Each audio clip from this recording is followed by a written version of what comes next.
Video like जरूर कर लीजिए और ऐसे वीडियो लगातार फ्री में पाने के लिए चैनल को तुरंत सब्सक्राइब कर लीजिए और बेल आइकन को जरूर टैप कर लीजिए ताकि आगे भी सारे वीडियो आपको मिलते रहे। यूट्यूब में फॉलो करते हैं तो प्लीज ये वाला फ्री टेलीग्राम चैनल जरूर ज्वाइन कर लीजिएगा। सारे नोटिफिकेशन सारे अपडेट यहीं पे आते हैं, ध्यान रखिए।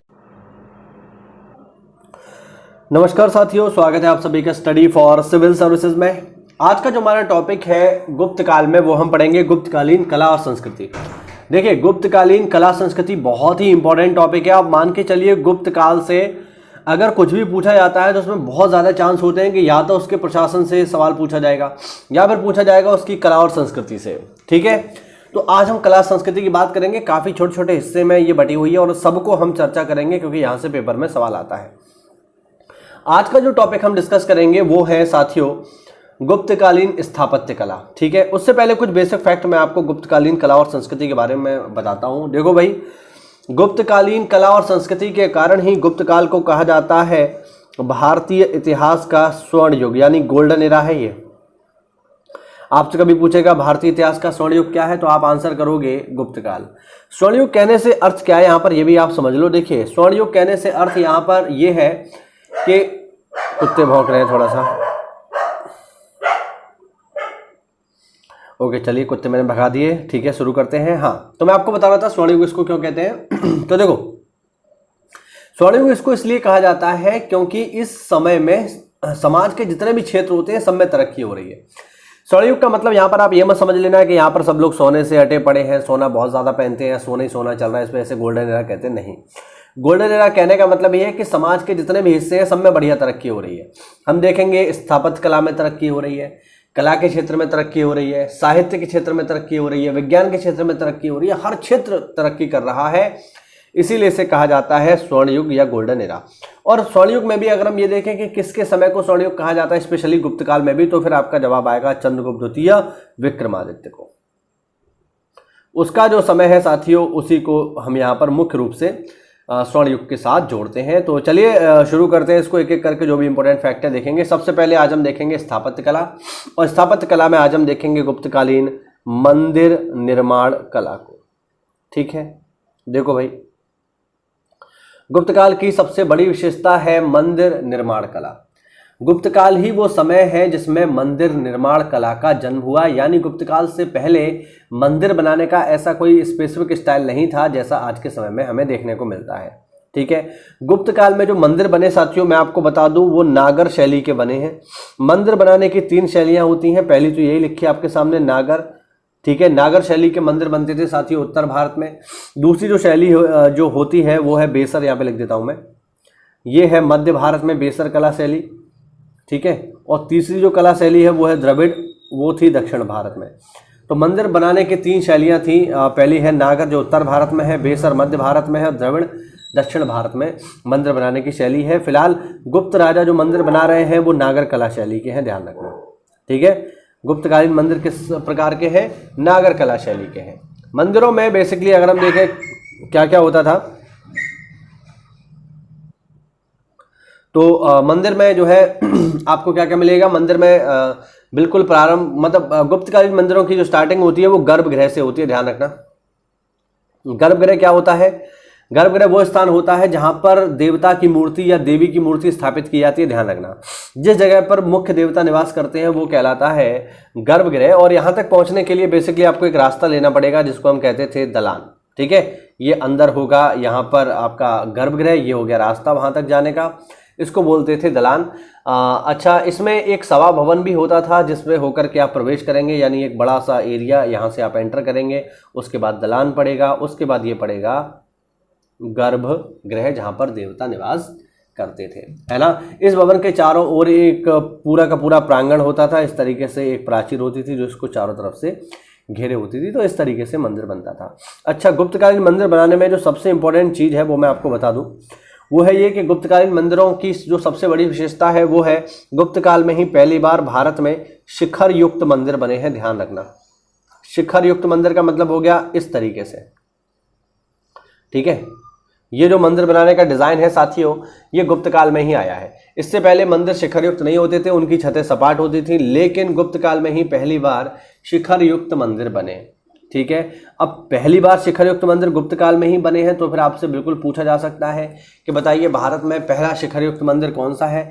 तो मैं आपको बता दूं, भारत में पहला शिखर युक्त मंदिर है देवगढ़ का, देवगढ़ पड़ता है झांसी में, देवगढ़ का दशावतार मंदिर। देवगढ़ का जो दशावतार मंदिर है वो भारत में पहला शिखर युक्त मंदिर है।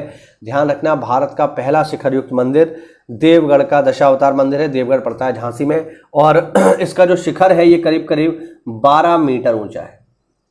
तो 12 मीटर ऊंचाई में ये शिखर जो है बना हुआ है, ठीक है। याद रखना, ये है भारत में बनने वाला पहला शिखर युक्त मंदिर।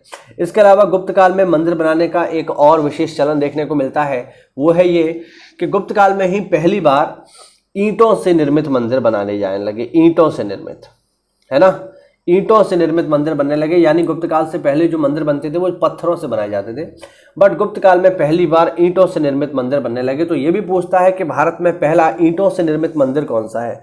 तो मैं आपको बता दूं, भारत में पहला ईंटों से निर्मित मंदिर है भीतरगांव मंदिर। भीतरगांव मंदिर जो कि पड़ता है कानपुर में, ये कानपुर में है, और ये पूरी तरह से ईंटों से निर्मित पहला मंदिर है। इसके अलावा एक मंदिर और भी है जो ईंटों का बना हुआ है, ठीक है, वो है सिरपुर का लक्ष्मण मंदिर। तो ध्यान रखना, ये फैक्ट है साथियों, पेपर में खूब पूछा जाता है। सिरपुर का लक्ष्मण मंदिर भी केवल ईंटों से ही निर्मित है। तो ध्यान रखना, गुप्त काल में ही मंदिर बनाने की शुरुआत होती है, और गुप्त काल में ही अगर हम देखें तो गुप्त काल में ही साथियों पहली बार नागर कला शैली के मंदिर बनने लगे, शिखर युक्त मंदिर बनने लगे, ईंटों से निर्मित मंदिर बनने लगे, ठीक है। तो ये महत्वपूर्ण है। और थोड़ा अगर हम देखें यहाँ पे, तो थोड़ा सा हम बात करेंगे आज के इस टॉपिक में, थोड़ा चित्रकला की भी बात कर लेते हैं, गुप्तकालीन चित्रकला के बारे में बात कर लेते हैं, ठीक है। तो चित्रकला के क्षेत्र में भी गुप्त काल में बहुत ही अच्छा काम हुआ। चित्रकला का जो सबसे बेस्ट एग्जाम्पल है वो है साथियों वात्स्यायन का कामसूत्र, ठीक है। कामसूत्र एक बुक का नाम है, और इस बुक में बहुत सारी पेंटिंग्स हैं, ठीक है। टोटल 64 कलाओं की बात इसमें की गई है, काम कलाओं की बात की गई है चित्र के माध्यम से। तो वात्स्यायन का कामसूत्र जो है वो चित्रकला के क्षेत्र में काफ़ी महत्वपूर्ण एग्जाम्पल है, ध्यान रखना, वात्स्यायन का कामसूत्र। इसके अलावा अगर हम देखें तो चित्रकला के क्षेत्र में और भी महत्वपूर्ण चीज़ें हमें देखने को मिलती हैं। जैसे चित्रकला में एक महत्वपूर्ण नाम आता है साथियों अजंता की गुफाओं का, ध्यान रखना, अजंता की गुफाएं, अजंता एलोरा की गुफाएं कहाँ पर है? ये महाराष्ट्र में है, महाराष्ट्र के औरंगाबाद में पड़ती हैं ये गुफाएं।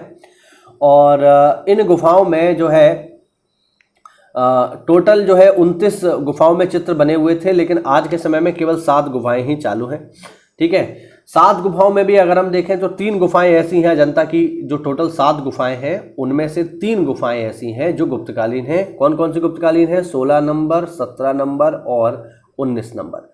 ये 3 जो गुफाएं हैं ये गुप्तकालीन है, बाकी जो गुफाएं रह गई वो गुप्तकालीन नहीं है, वो उससे पहले की है। तो हम यहाँ पे गुप्तकाल की चर्चा करेंगे। तो टोटल जो गुफाओं की संख्या है अजंता में वो है 7। 7 में से 3 गुफाएं जो है गुप्तकालीन है, उनके क्रम आपको याद रखने हैं 16, 17 और 19। बाकी जो थी वो धीरे धीरे समाप्त हो गई। आज के समय में केवल 7 ही यहाँ पर बची हुई हैं। पेपर में आपको ये भी याद रखना है कि अजंता गुफाओं की खोज किसने की? तो अजंता गुफाओं की खोज की है 1819 में जेम्स अलेक्जेंडर ने। याद रखना, नाम लिख देता हूँ यहाँ पे, जेम्स अलेक्जेंडर, ठीक है, देख लेना थोड़ा सा यार। जेम्स अलेक्जेंडर करके एक व्यक्ति हैं, उन्होंने इसकी खोज की थी, ठीक है। चित्र जो बने हुए अजंता में उनको भी आप लोग ध्यान रखेंगे। चित्र जो बने हुए हैं वो यहाँ पर सनातन हिंदू यानी हिंदू धर्म और बौद्ध धर्म दोनों से ही जुड़े हुए हैं। चित्र जो बने हुए अजंता की गुफा में वो हिंदू धर्म और बौद्ध धर्म दोनों से ही यहाँ पर जुड़े हुए हैं, ठीक है। तो आपको ये याद होना चाहिए।